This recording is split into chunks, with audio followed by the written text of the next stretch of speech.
ជប់បងអោភ្លៀងទៅនាំឲ្យខ្ញុំក្តៅដំបៅដួងចិត្ត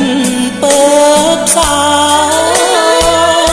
ខ្ញុំសែនឈឺចាប់អួនណែនពេញក្នុងអរ៉ាបើសិនជាមេឃមេតាបើឲ្យសូរិយាបំភ្លឺលោកី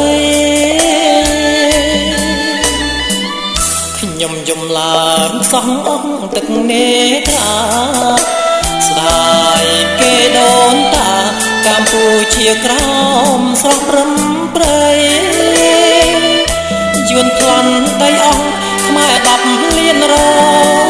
ងទុកភ័យបាត់បង់អស់សុខសេរី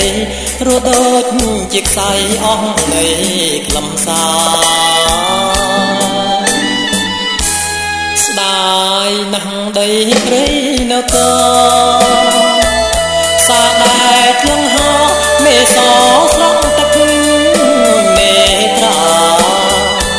ស្ដាយព្រះត្រពាំងស្ដាយឃ្លាំងមាត់ជ្រូកទឹកថ្លាបារីខំស្លែត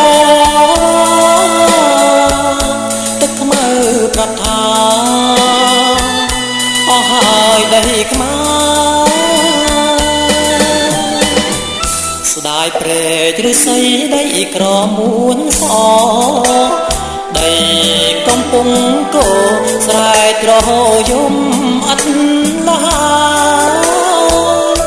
ពោលើបាយឆៅកោះត្រក៏មិនសល់ដែរទាំងអស់សុទ្ធតែដីខ្មែរឯនៅ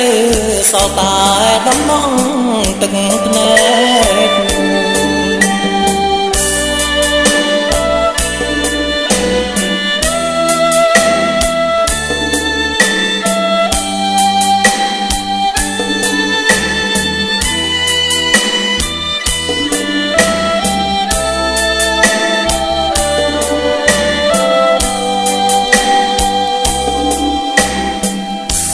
ខ្មែរក្រោមរងទុំខ្លោចផ្សាតើមានសង្ណាដែលដឹងថាខ្មែ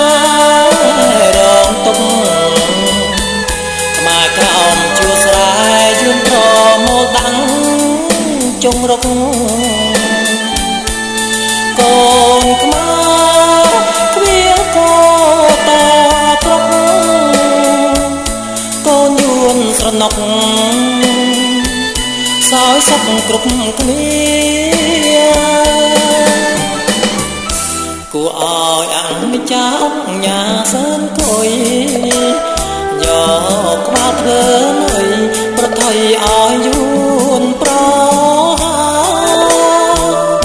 សើនគួយបដោស្លាប់ដើម្បីជាតិនឹងសា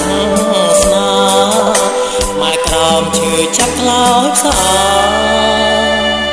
យំស្ដាយសង្ខារមហាបរោះខ្មែរ